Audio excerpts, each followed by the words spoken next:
adopted.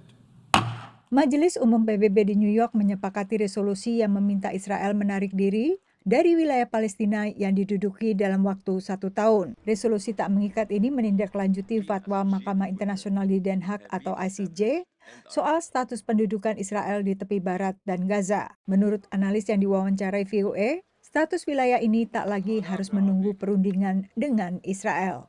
Israel has an obligation, quote, to bring to an end its unlawful presence in the occupied Palestinian territory as rapidly as possible. 124 negara anggota mendukung resolusi, 43 abstain dan 14 menolak. Amerika Serikat termasuk salah satu negara yang menolak. It goes much further than the actual decision of the ICJ. It is also our view that the resolution, among many defects that it has, it doesn't recognize that Hamas is a terrorist organization, that Hamas actually controls Gaza.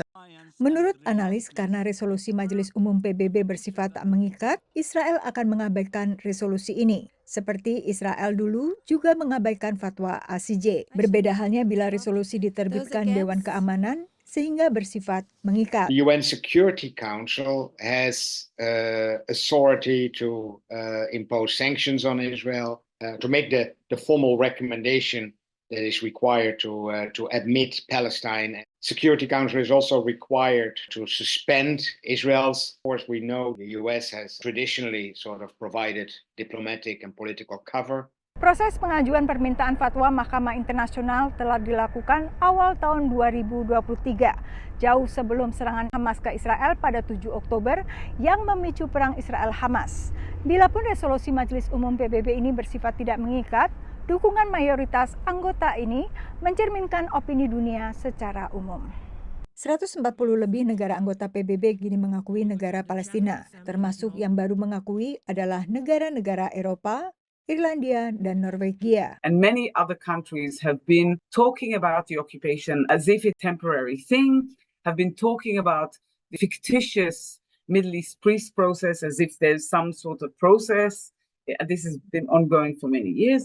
B'Tselem adalah organisasi Israel yang melakukan advokasi bagi warga Palestina. Also, very importantly, to also educate yourself about the harm inflicted by Palestinian armed groups against Israeli civilians. Lobby your policymakers to demand that they hold Israeli policymakers accountable. That is what the international community can and should do. Amerika Serikat juga sering mengkritik perluasan permukiman Israel di tepi barat yang dianggap menghalangi perundingan damai.